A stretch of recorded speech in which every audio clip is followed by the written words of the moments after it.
नमस्कार, आप सबका स्वागत है हमारे चैनल नेक्स्ट 9 न्यूज़ पर। मेरा नाम है दीपक गुप्ता। गुजरात चुनाव 2022 की तैयारियों में हर पार्टी जुटी हुई है, जिसमें कांग्रेस, आम आदमी पार्टी और भारतीय जनता पार्टी का नाम सामने आ रहा है। कुछ क्षेत्रीय पार्टियां हैं जो मजबूती से अपनी दावेदारी पेश जरूर कर रही हैं, लेकिन उतना दमखम नज़र नहीं आ रहा है, सिर्फ कागजों पर ही वो मजबूत नज़र आ रही है।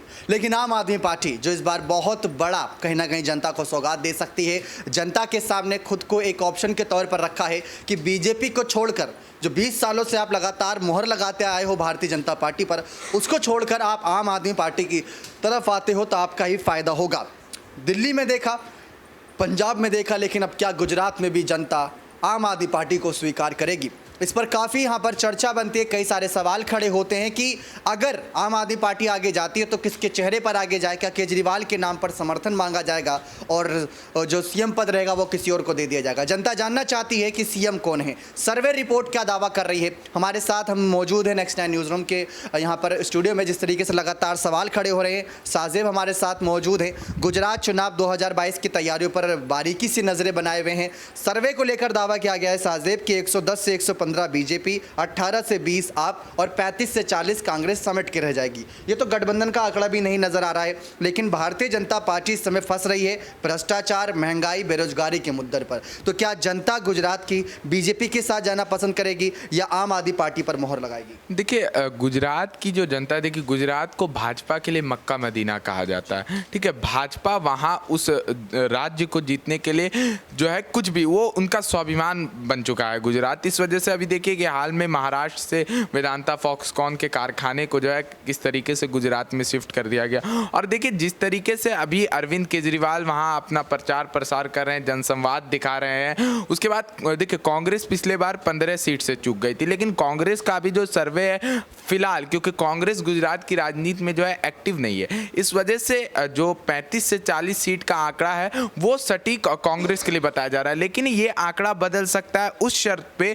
जब जो जयराम रमेश ने जो ऐलान किया कि दूसरे चरण की जो है भारत जोड़ो यात्रा होगी वो गुजरात से भी गुजरेगी, तो उसका कुछ असर पड़ सकता है। लेकिन भाजपा को देखिए नुकसान होगा, 18 से 20 सीट का भाजपा को वहां पर नुकसान होगा। अरविंद केजरीवाल कुछ वोट बैंक, कुछ मारवाड़ियों का वोट बैंक जो है वहां पर अरविंद केजरीवाल काटने का काम करेंगे भाजपा का, लेकिन सत्ता में बरकरार भाजपा ही रहेगी, क्योंकि गुजरात की जनता अभी किसी बदलाव की ओर अभी अग्रसर नहीं है। तो यहाँ पर इन सवालों से एक जवाब बहुत बड़ा बनता है कि भारत जोड़ो यात्रा, राहुल की भारत जोड़ो यात्रा रैली क्या मोदी लहर को रोक पाएगी?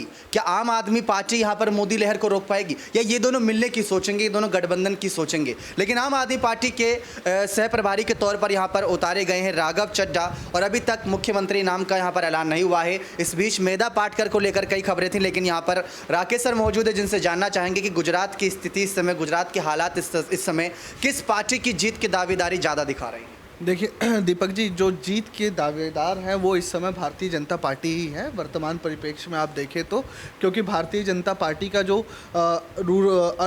अर्बन वोट बैंक है, जो बिजनेस क्लास वोट बैंक है, जो मैक्सिमम है, या जो व्यापारी वर्ग है, वो अभी भी भारतीय जनता पार्टी के साथ ही इंटैक्ट है। अगर आप पीछे जाके देखें, जब जीएसटी आया तो जीएसटी को लेकर सूरत के व्यापारी से लेकर कपड़ा व्यापारी, हीरा व्यापारी तक सब त्रस्त थे, लेकिन सूरत जो व्यापार का गढ़ है और जो टेक्सटाइल इंडस्ट्रीज़ जो वहाँ की है, वहाँ पर अगर आप विधानसभा चुनाव के परिणाम पिछले देखें तो वहाँ पर बीजेपी ने क्लीन स्वीप किया था। तो एक इमोशनल जो जुड़ाव है बीजेपी के साथ, और जो मुख्य जुड़ाव है नरेंद्र मोदी के साथ, वो हमेशा वोट में आपको दिखेगा। और दूसरी बात, आम आदमी पार्टी नहीं है, तो नए लोगों पर गुजरात की जनता किस तरीके से भरोसा करती है ये देखने वाली बात है, क्योंकि गुजरात में सबसे ज़्यादा व्यापारी वर्ग है या वर्किंग क्लास है। अगर फ्री वाली बात है तो फ्री की बातें पिछले चुनाव में कांग्रेस ने भी की थी, लेकिन उस पर बहुत ज़्यादा भरोसा फ्री सुविधाओं पर गुजरात की जनता ने जताया नहीं। तो एक सवाल यहाँ से ये बनता है, बहुत इंपॉर्टेंट सवाल है। दिल्ली में कांग्रेस और आम आदमी पार्टी जब आई थी तो गठबंधन से ही आई थी, याद हो तो कांग्रेस के साथ ही आई थी।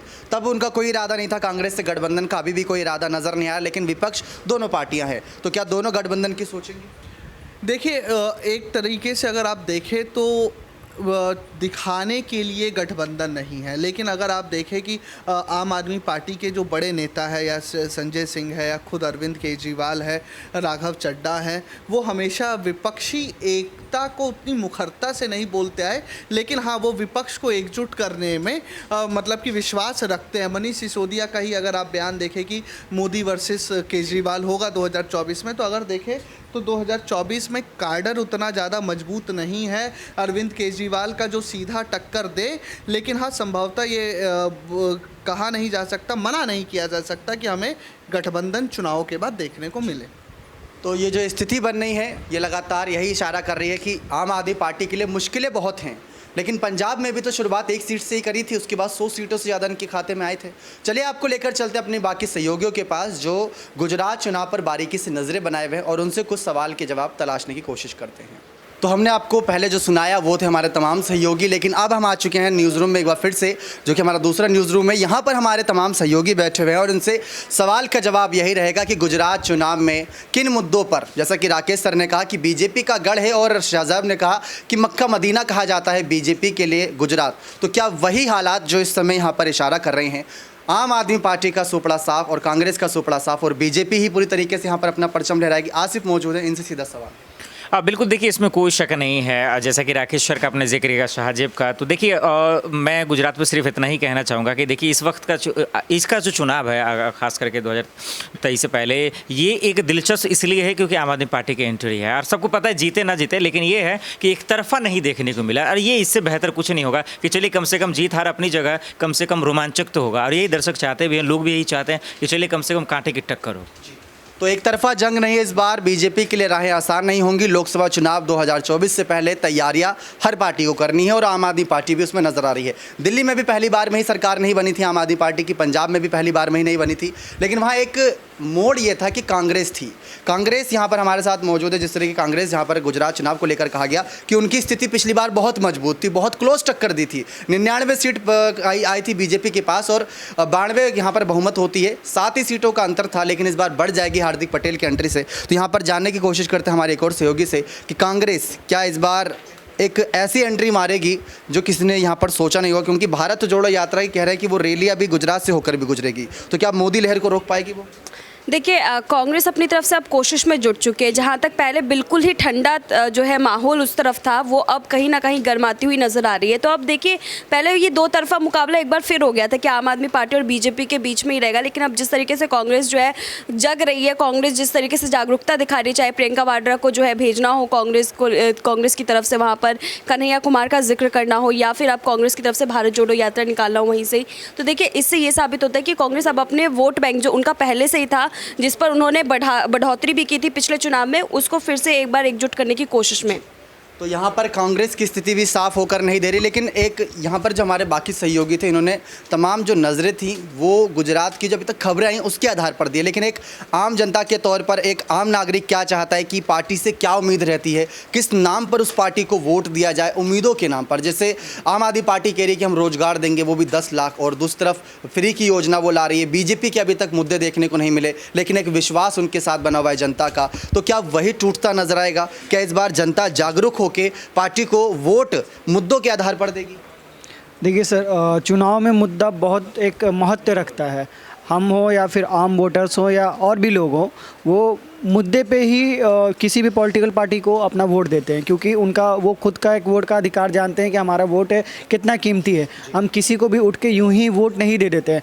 हम बहुत सारी पार्टीज़ है, वहाँ पे बीजेपी है, कांग्रेस है, आम आदमी पार्टी में भी खड़ी हुई है, तो वो मुद्दे देखते हैं कि हमारे लिए कौन सी पार्टी सबसे ज़्यादा फ़ायदेमंद है, कौन सी पार्टी हमें सबसे ज़्यादा आगे में फ़ायदा पहुँचाएगी। तो एक आम वोटर्स के हिसाब से केजरीवाल अभी जो वादा कर रहे हैं, चाहे वो फ्री बिजली का हो या फिर ऑटो चालक को भी एक अलग से उन्होंने वो कर रखा है, और भी बहुत सारे मुद्दे हैं जो केजरीवाल ने इस बार उठाए, शिक्षा को लेकर कि हम दिल्ली के स्कूल जैसे हैं वैसे हम गुजरात के स्कूल्स बना देंगे। तो मुझे यही लगता है कि एक वोटर जो है अपना वोट उसी को देता है जो उनके लिए फ़ायदेमंद हो। अभी तक गुजरात का आपने जो बारीकी से पढ़ा होगा या देखा सुना होगा, उसके हिसाब से क्या बीजेपी थोड़ा बैकफुट पर जा रही है इस बार? नहीं सर, बीजेपी कहीं से मुझे नहीं लगता कि बैकफुट पे जा रही है। हाँ, ये है कि थोड़ा सा कंपटीशन बढ़ गया है आम आदमी पार्टी आने के लिए, लेकिन मुझे नहीं लगता क्योंकि बीजेपी जितना केंद्र में मजबूत है और अदर स्टेट में मजबूत है, वैसे उनका गढ़ है वो गुजरात। और मुझे नहीं लगता कि केजरीवाल या फिर कांग्रेस से अगर गठबंधन भी कर लेते हैं तो बीजेपी को मात दे पाएंगे। तो ये बात साफ है, अगर किसी पार्टी को उसके गढ़ से निकाल कर फेंकना है तो समय लगता है, और समय शायद इस बार इतना है नहीं, क्योंकि 2024 के लोकसभा चुनाव की भी तैयारी करनी है, राजस्थान चुनाव भी सर पर है, हिमाचल प्रदेश की तारीखों का भी कभी ऐलान हो सकता है चुनाव का। तो गुजरात चुनाव को लेकर तमाम जानकारियाँ मिलती रहेंगी चैनल के साथ। लेकिन आपसे एक सीधा सवाल है कि आप किसकी सरकार बनते देखना चाहते हैं? आप या तो आपकी सरकार बनते देखना चाहते हैं, कांग्रेस की या कमल की? अपनी राय कॉमेंट सेक्शन में जरूर रखिएगा। बहुत बहुत धन्यवाद।